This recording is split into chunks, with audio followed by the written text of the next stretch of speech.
नमस्कार दोस्तों, मैं योगेश बायोलॉजी विद योगेश में आपका स्वागत करता हूं। तो चलिए, जैसा कि हम डाइजेशन वाले टॉपिक को कवर कर रहे हैं, स्टेप बाय स्टेप हम आगे बढ़ रहे हैं।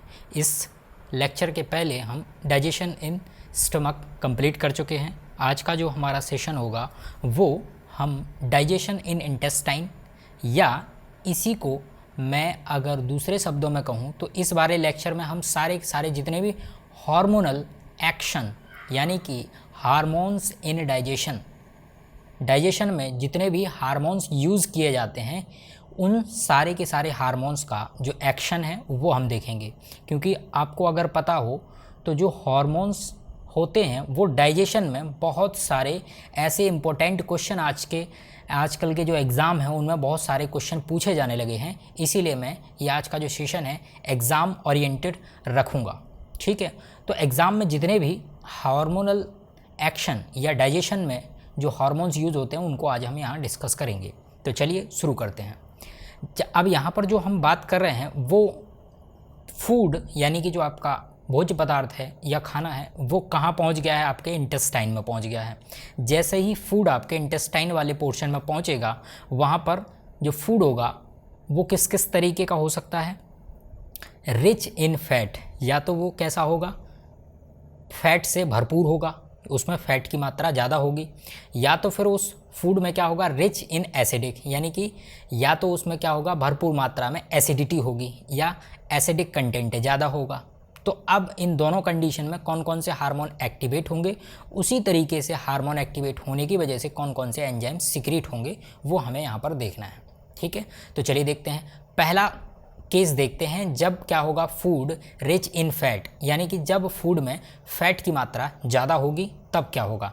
तो यहाँ पर जब फूड की मात्रा ज़्यादा होगी, फूड में जो फ़ैट की मात्रा है या वसा की मात्रा या ऑयल की मात्रा है वो ज़्यादा होगी, तब यहाँ पर हमें 3 टाइप के या 3 टाइप्स के हार्मोन्स स्रावित या सिक्रीट होने हुए दिखाई देंगे।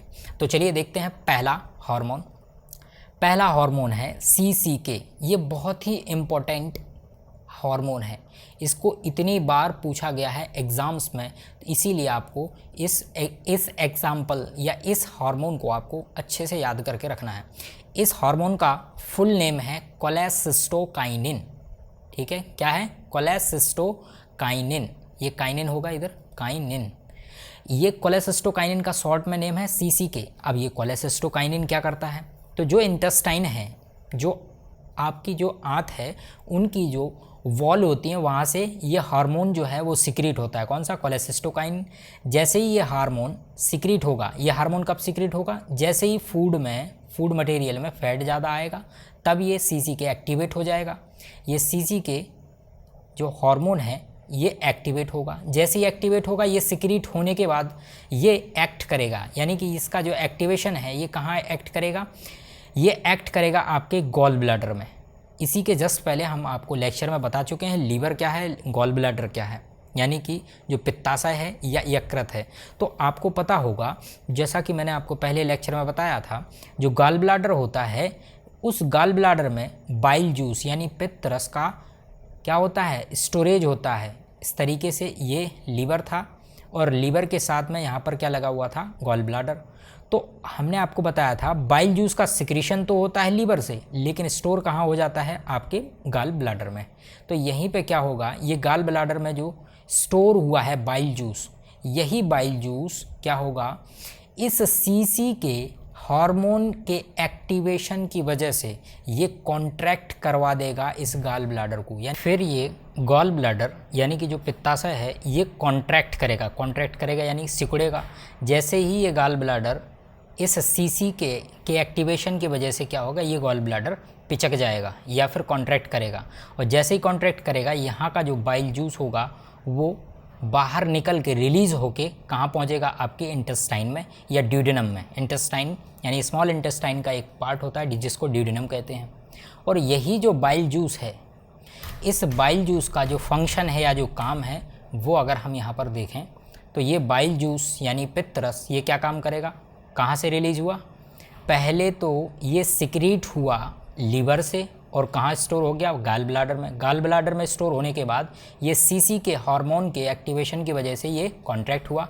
कॉन्ट्रैक्ट होने के बाद यही बाइल जूस कहाँ चला गया, इंटेस्टाइन में, स्मॉल इंटेस्टाइन के ड्यूडेनम वाले पार्ट में। और जैसे ही वहाँ पर गया ये बाइल जूस क्या करेगा, ये पित्रस क्या करेगा, इमल्सिफिकेशन ऑफ फैट, यानी कि ये फैट के ब्रेक डाउन करने में हेल्प करेगा। ठीक है, जैसे कि ये लार्ज फैट का एक मॉलिक्यूल है, जैसे आपने लार्ज ऑयल ड्रॉपलेट मान लो या लार्ज फैट का मॉलिक्यूल मान लो, इसको ये क्या करेगा, इमल्सीफाइड का मतलब है इस लार्ज मॉलिक्यूल को स्मॉल पीसेस में तोड़ देना, स्मॉल मॉलिक्यूल्स में तोड़ देना। तो यहाँ ब्रेक डाउन ऑफ फैट का ब्रेक डाउन होगा, यानी कि फैट का यहाँ पर क्या देखने को मिल रहा है, डाइजेशन। तो इस बाइल जूस का एक फंक्शन क्या हो गया, इमल्सिफिकेशन ऑफ फैट। चलिए अब इसके बाद हम नेक्स्ट हार्मोन की बात करते हैं। नेक्स्ट हार्मोन का नाम है GIP, इसको कहते हैं गैस्ट्रो इनहिबिटरी पेप्टाइड, या इसका दूसरा नाम है एंटेरोगेस्टेरॉन। अब इससे क्या होता है, इसके नाम से देखिए गैस्ट्रो इनहिबिटरी पेप्टाइड, यानी कि ये गैस्ट्रिक जूस जो कि कहाँ देखने को मिल रहा था, स्टमक में जो गैस्ट्रिक जूस था वो सिक्रीट हो रहा था, उसको ये क्या कर देगा, कम कर देगा, क्योंकि अब जो फूड है वो कहाँ पहुँच गया, आपके इंटेस्टाइन में, उसकी अब ज़रूरत नहीं है। तो ये क्या करेगा, GIP गैस्ट्रिक जूस को क्या कर देगा, इनहिबिट कर देगा, यानी कि रोक देगा। और जैसे ही गैस्ट्रिक जूस कम होगा तो वहाँ पर हमें HCl या जो हाइड्रोक्लोरिक एसिड है, एसिडिटी थोड़ा सा डाउन हो जाएगा। ठीक है, तो ये GIP या गैस्ट्रो इनहिबिटरी पेप्टाइड हार्मोन, या इसी को एंटेरोगेस्टेरॉन हार्मोन के नाम से भी जानते हैं। और ये किससे रिलीज होता है, एक सेल होती है जिनको K सेल के नाम से जानते हैं। इसके बाद नेक्स्ट हार्मोन की बात करें, उसका नाम है पैनक्रियोजाइमिन। ये पैनक्रियोजाइमिन क्या करता है, पैनक्रियोजाइमिन क्या करेगा, जैसे ही फूड आपके इंटेस्टाइन के ड्यूडेनम वाले पार्ट में आएगा, ये स्टिमुलेट कर देगा किसको, पैनक्रियाज को। जो ड्यूडेनम वाला जो पोर्शन है, इस तरीके से अगर ड्यूडेनम वाला पोर्शन देखें, यहाँ पर क्या लगा होता है, आपकी पैनक्रियाज। ठीक है, और ये पैनक्रियाज से यहाँ एक डक्ट लगी होती है जिसको क्या कहते हैं, यहाँ ओपन होता है, और यहाँ से जो भी जूस होंगे, पैनक्रियाटिक जूस होंगे, वो यहाँ सिक्रेट हो जाएंगे। ठीक है, तो यहाँ स्टिमुलेट करेगा किसको, पैनक्रियाज को। और जैसे ही पैनक्रियाज को स्टिमुलेट करेगा तो पैनक्रियाज क्या रिलीज़ करेगा, कुछ एंजाइम्स रिलीज़ करेगा। अब उन एंजाइम्स के बारे में देख लेते हैं। तो जो पैनक्रियोजाइमिन है ये क्या करेगा, स्टिमुलेट कर देगा पैनक्रियाज को, और जैसे ही पैनक्रियाज स्टिमुलेट होगा वहाँ से कुछ एंजाइम सिक्रेट होंगे, जैसे कि प्रोटीएजेस, यानी कि जो प्रोटीन को तोड़ने वाले एंजाइम होंगे, और साथ में लाइपेज क्या करेगा, लिपिड को तोड़ेगा, लिपिड का डाइजेशन करेगा। एमाइलेज क्या करेगा, एमाइलेज कार्बोहाइड्रेट का डाइजेशन करेगा। यहाँ जो इम्पोर्टेंट चीज़ है वो ये है, यहाँ इसको याद रखना है कि पैनक्रियाज में एक एंजाइम सिक्रीट होता है जिसका नाम होता है ट्रिप्सिनोजन। और यही ट्रिप्सिनोजन कैसा होता है, ये होता है इनएक्टिव फॉर्म में।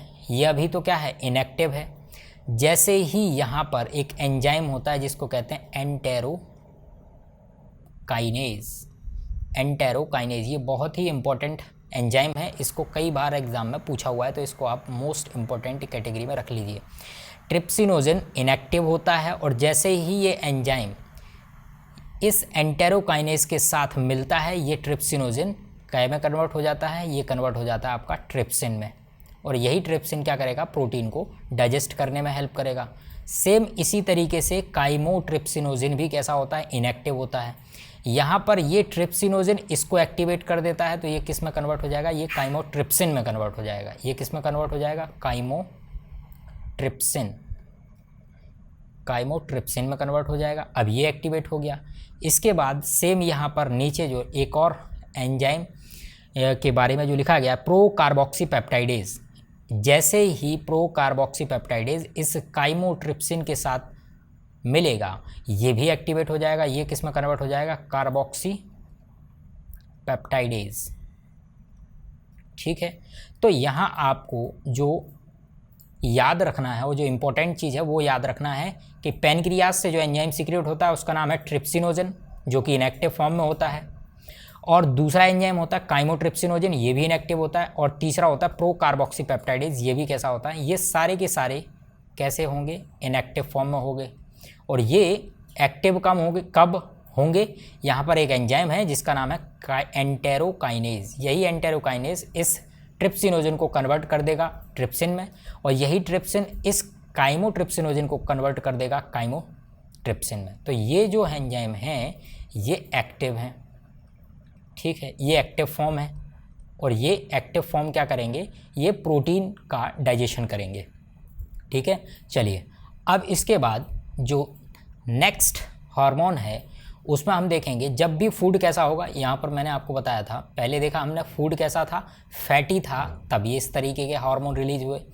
अब यहाँ पर क्या देखने को मिलेगा, जब भी फूड कैसा होगा, रिच इन एसिडिक मात्रा यानी कि एसिडिटी ज़्यादा होगी, तब फूड में ये सिक्रेटिन नामक हार्मोन का सिक्रेशन होगा, और जैसे ही सिक्रेटिन हार्मोन रिलीज़ होगा ये क्या करेगा, न्यूट्रलाइजिंग एसिडिटी बाय रिलीजिंग, ये न्यूट्रलाइज कर देगा यानी कि इसको कम कर देगा, एसिडिटी को कम कर देगा। कौन, सिक्रेटिन। क्यों कर देगा, क्योंकि फूड में ज़्यादा एसिडिटी ज़्यादा है, तो नेचुरली ये क्या करेगा, सिक्रेटिन हार्मोन आपके एसिडिटी को क्या कर देगा, कम कर देगा। कैसे कम करेगा, बाय रिलीजिंग, किसके द्वारा, म्यूसिन, सोडियम, पोटेशियम और बाइकार्बोनेट। ये इंपॉर्टेंट है, बाइकार्बोनेट याद रखिएगा और म्यूसिन याद रखिएगा, ये दोनों इंपॉर्टेंट है। ये सिक्रेटिन हार्मोन एसिडिटी को कैसे न्यूट्रलाइज करता है, कैसे कम करता है, म्यूसिन को सिक्रेट करके और बाइकार्बोनेट को कम करके। क्योंकि ये कैसी प्रॉपर्टी रखते हैं, ये बेसिक प्रॉपर्टी रखते हैं। जैसे ही बेसिसिटी बढ़ेगी, एसिडिटी जो होगी, एसिडिटी होगी, वो क्या हो जाएगी, कम हो जाएगी। तो ये सारे के सारे जितने भी हार्मोन हैं, ये हार्मोन आगे जाके आपके कई सारे डाइजेस्टिव एंजाइम को एक्टिवेट करके आपके डाइजेशन में हेल्प करते हैं। आई होप लेक्चर पसंद आया होगा। इसी तरीके से लेक्चर चाहते हैं तो लाइक करें, सब्सक्राइब करें, ज़्यादा से ज़्यादा लोगों को शेयर करें। धन्यवाद।